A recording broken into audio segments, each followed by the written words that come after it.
Hi Terence and hi Jose. Hello. Hello, Sabine. Terence, I am extremely impressed by what I've seen of you as you joined the Association of Mackenzie Friends as a special investigator. And I'm even more so pleased to spend these 3 days with you in Grantham with the Pedros. And we actually, in theory, should have a reason to celebrate because this morning we were given a piece of paper, or rather, Jose was given a piece of paper by the police that he and Carla are released without charges. What is your comment about that? Do you think it's a reason for popping a champagne bottle? Uh, well, I have to say, since I was down here on the 6th of May, I submitted my evidence to Jose and Carla's criminal barrister. I've submitted a statement, a photocopy of my passport proving my identity, booking confirmation that I actually travelled to Brussels, and I've sent them a picture of myself and Pedro, Jose Pedro, on Portuguese television, so evidence that they were there in Brussels with me, and that there's no chance that they would have kidnapped their kids. So they could not have abducted or conspired to Well, no, abduct because their at the own end of the children. day, they don't know where the kids are. Only the local authorities are aware that the kids are in foster care, and not the parents. The parents know that the kids are in foster care, but not the whereabouts. So what can we do about the fact now that it was clearly outright a false allegation and a waste of everybody's time? Well, now the next stage is to get them cleared by having a judicial review meeting, and I hope that they should get their kids back, because from my point of view there's no case to answer. Secondly, we need to make a claim to the police department for the damages that they have caused in the whole household.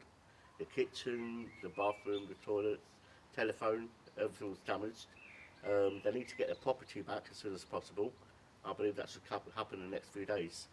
After this, what they need to do is they need to submit a claim to the Criminal Injury Compensation Association, which is CICA. And what they can do, they can appoint a criminal lawyer on a based on a no win, no fee basis. Now, the strange thing is that it was the police, together with two social workers, who arrested Jose on 23rd of April last year and who actually physically took the children. But now I was told by their lawyer that the care of the children is the council's issue and not the police. So what do you suggest the Pedros need to do, or we together as a team need to do with the council?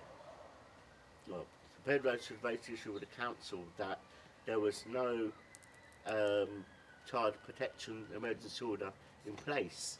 So therefore, the police should have not attended the property, because at the end of the day, they didn't have an arrest warrant, and they didn't have a search warrant, and they had no emergency protection orders. And the fact that they have arrested Jose without caution and been handcuffed is actually an unlawful arrest. So that's pretty heavy stuff vis-a-vis the police as well as the council, but the council had a meeting with the Portuguese authorities, the consul and an attaché of the embassy in London on April 17th. And at the time, the Pedros were told by the attaché that negotiations are open and that the agreement had been agreed upon between the two parties.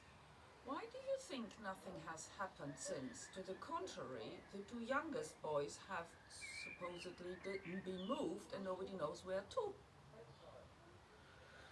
My answer to that would be that I think that the local authority has possibly placed the two young boys in another foster placement, because there's no way that they could be in adoption already, because there's no adoption order, no adoption hearing in place.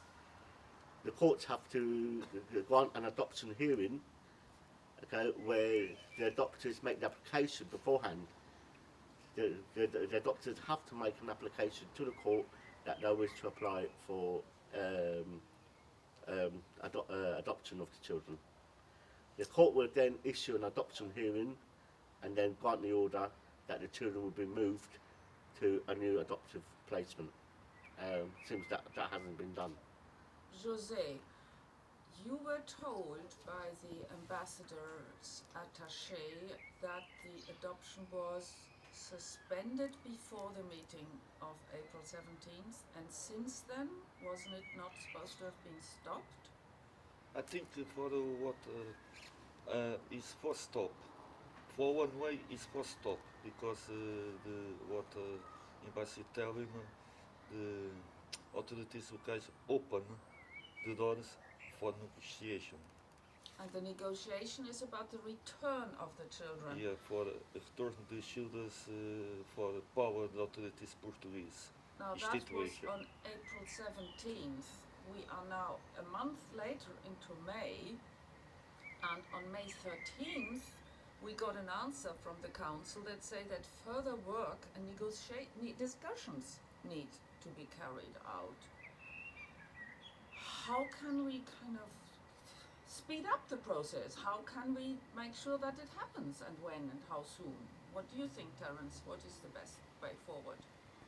Well, I think that the Portuguese embassy and the local authorities should hold another conference meeting As soon as possible. with a planned date. With a planned date. Yes. The other issue, though, that we try to pursue today is contact with the children. The last contact took place at the end of January. Mhm. The judgment in December said that the parents should have contact with their children every 8 weeks. Now the end of March meeting was scheduled for the 3rd of April, and that was cancelled because of the arrest.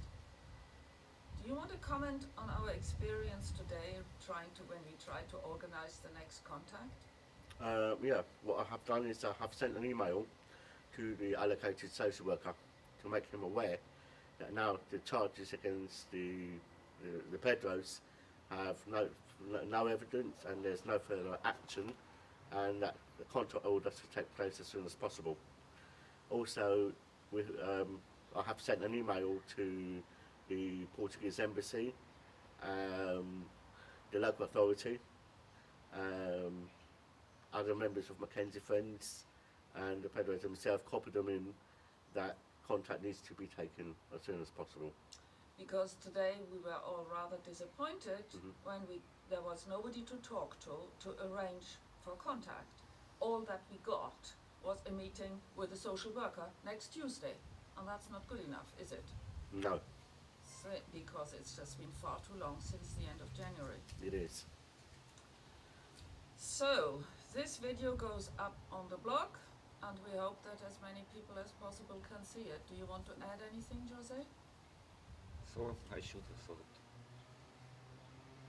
Would you like to add anything else, Terence, or do you feel you've said everything you wanted to say? The next stage would be to have a meeting with the social services to allow the parents to have contact with the children, for the Portuguese embassy to make negotiations again with the local authorities, have a conference meeting and plan a date when the Pedros can go back to Portugal. Yes, I would like to see a date for the plane ticket when the children fly back. Because from my opinion right now they have no case to answer, because the children were taken into care based on the false allegation made by the 13-year-old son. False allegation and unlawful arrest, Yes, right? but the 13-year-old son, you have to take into account that he has retracted his statement, and since he has apologised, I do sympathise with the fact that he may suffer from ADHD, which is a hyperactive condition. Sometimes the side effects of someone suffering from ADHD is that they are hyperactive, they can have tantrums, and sometimes they can make false allegations to receive attention. But when one and- boy makes an yeah. allegation, that doesn't justify Yeah. all 5 children being taken and not being, and Jose, the father, being arrested and everything Yeah. else that followed since April 23rd last Yeah. year, right? But at the end of the day, the son has apologised. Everything's now over because no further action has been taken of the parents. And from my point of view, there is no reason why the children should be still in foster care, and the district judge swindles making a adoption order. Exactly. This is one of my concerns because the children have actually written to the judge. They have written notes to the judge, and the court should realise that any order, care placement orders, should be made according to the welfare of the child and the child's interests. And I know from my point of view that the judge does not act in the interest of the children. That's why we went to Brussels, because the adoption As a private was... investigator, I have investigated that judge, and she has made a huge number of books, which she is the author, and she has made books on adoption. She is, in other words, the Pope of adoption, as Yes. if So that was the better adoption solution. will always go in her favour.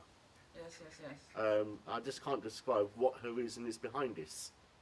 All I do know is that at the end of the day, the judges, they earn a 6-figure salary in the county courts, and every time any adoption or care placement order gets granted, they get bonuses at the end of it. Oh, I see. You found that out too, have you? Yes. So this is the case. Thank you very much indeed, Terence. You're I welcome. think that is a wonderful way of ending our evening talk. Until Yeah. the next time. Bye. Bye.